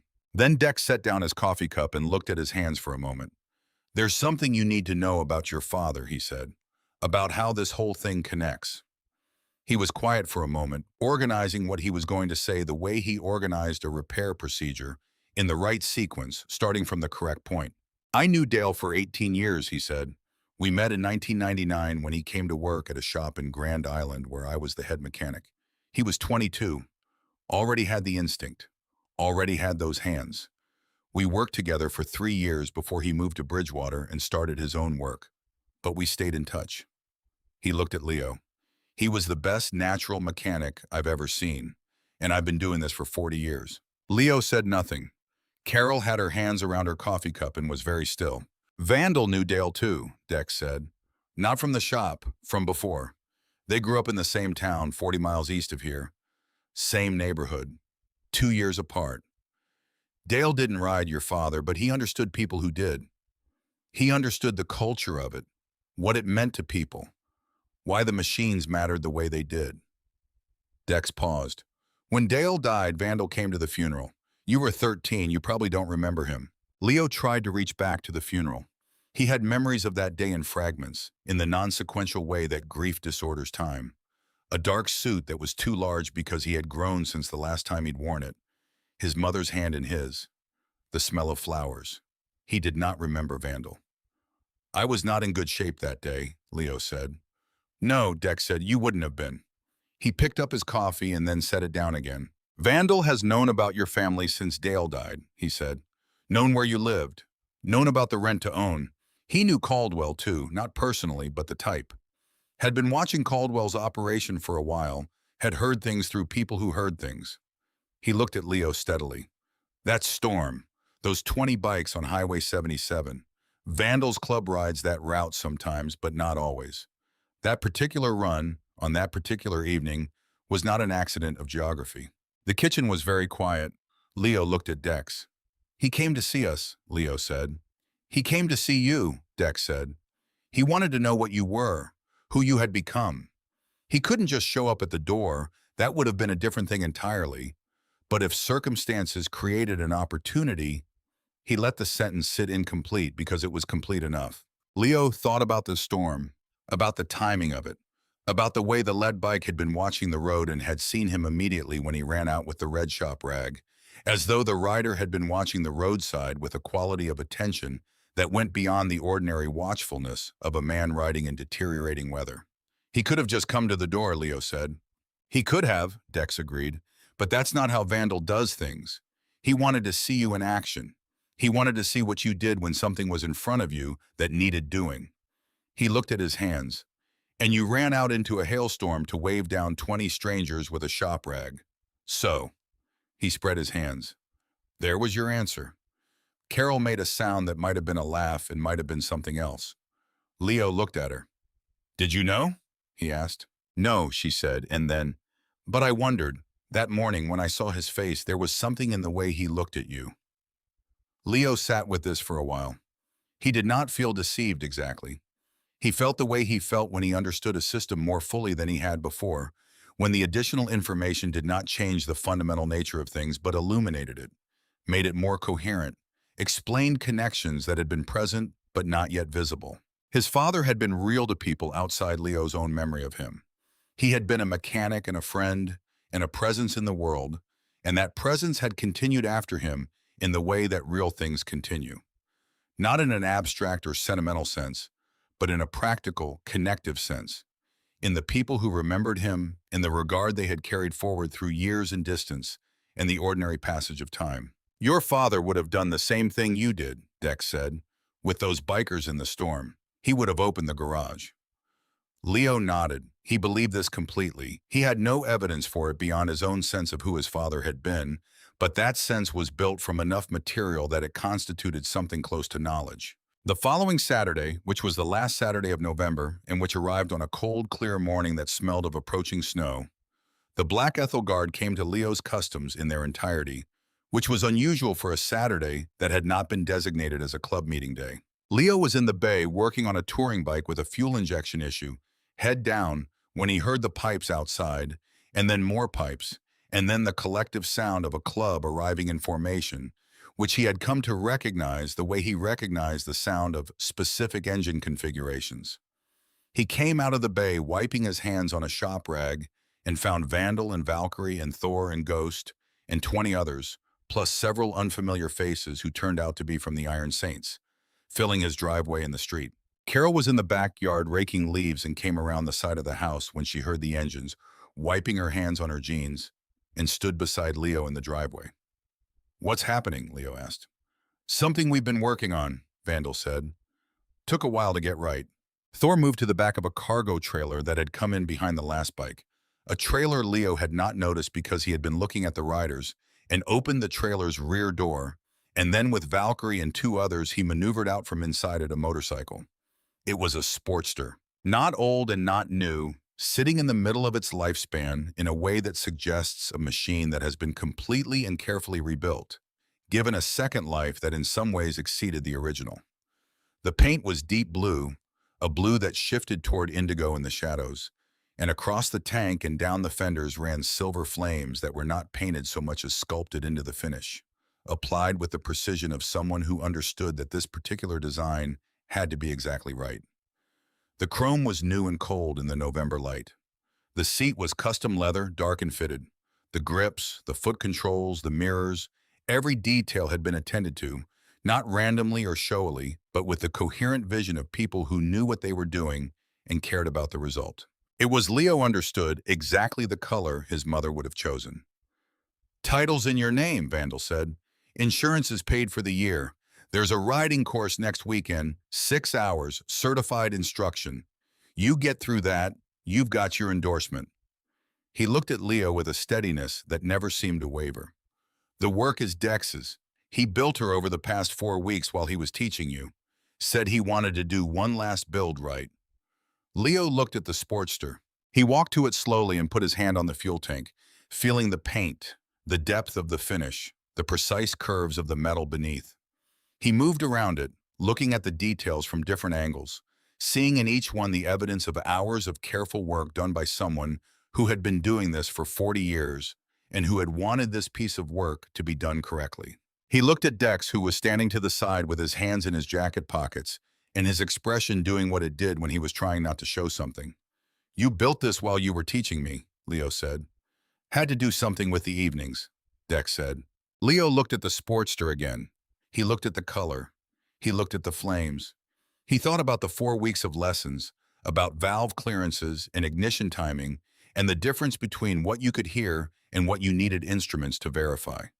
He thought about the spiral notebooks and the folding chair and the economy of a man who said what mattered and left out what didn't. This is too much, Leo said. We've covered this ground before, Vandal said. You saved $400,000 in bikes with a red shop rag and a stick of gum. You stood up to a man with a court order and a legal team, and you didn't blink. You found the one witness who could change the outcome, and you went and got her yourself. You put out a fire in the middle of the night with a garden hose, and then you called the right people, and you told the truth about everything, and you didn't ask for anything. He paused. We've been keeping track. Carol put her hand on Leo's back. He turned to look at her, and her face was doing something complicated that had happiness in it, and grief in it, and pride in it, and perhaps an emotion without a name.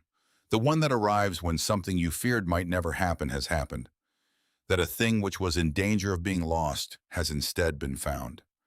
Your father would have loved to see this, she said quietly, just for him. Leo nodded. He could not say anything for a moment. Vandal stepped forward and stood beside him at the Sportster, looking at the bike rather than at Leo, giving him the privacy of not being looked at directly. I should have come to you sooner, Vandal said. After Dale died, I told myself it wasn't my place, that you had enough people around you, that you didn't need a biker showing up out of nowhere claiming a connection to your father. He was quiet for a moment. Maybe that was right. Maybe it wasn't. I don't know. But I know that when I saw you running out of that garage in a hailstorm to help 20 strangers who hadn't asked for your help, I saw exactly what Dale would have done, and I understood that the delay was over. He finally looked at Leo. He was a good man, Vandal said. One of the best I've known, and you're going to be a good man. You already are. Leo looked at the Sportster. He looked at the garage, at the open door and the tools visible inside, and the neon sign that was not lit yet, but would be when the light changed, deep blue and silver against the afternoon. He looked at his mother and at Dex, and at the assembled people in his driveway who had driven here from across the region on a cold November Saturday, for no reason except that this moment seemed like one that should not happen without witnesses. He thought about the evening in late August when he had been sitting alone in this garage with an eviction notice on the workbench and a sky turning green-black to the northwest, and the feeling that the world was a thing that happened to you rather than a thing you could shape. He thought about the red shop rag. He thought about how one decision, made quickly and without calculation, from the place in you that acts before the reasoning mind catches up, had connected to everything that came after it. Not through any logic he could have predicted, not through any plan, through the simple physics of what happens when you open a door. He put his hand on the Sportster's handlebar. It was cold from the November air, the steel conducting the temperature of the morning with the honest efficiency of metal, and he felt that cold in his palm and his fingers, and it was real and specific in exactly itself, the way real things are, without approximation or substitution. Thank you, he said. He said it once to all of them, because there was no way to say it separately to each person without diminishing it. Vandal reached into his saddlebag and produced 2 soda cans, the same way he had produced them on the first night. The practical foresight of a man who anticipated what was needed and prepared for it quietly. Leo took the second can. "To your father," Vandal said, "who opened every door he came to." Leo raised his can. They drank. Around them, the November morning was clear and cold, and full of the light that comes when the leaves are down and the sky opens up. A light that reaches further than summer light, that shows you more of the world than you can see in the warmer seasons.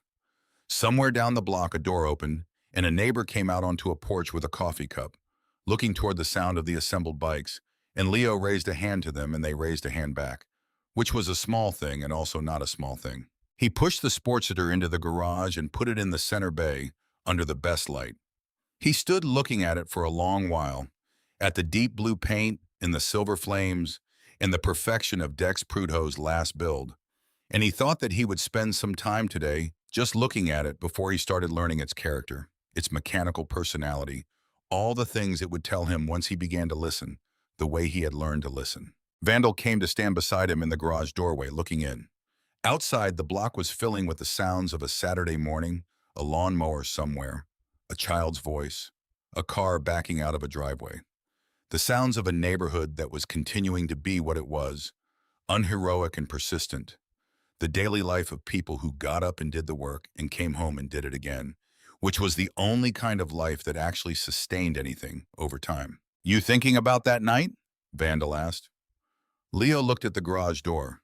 The same door.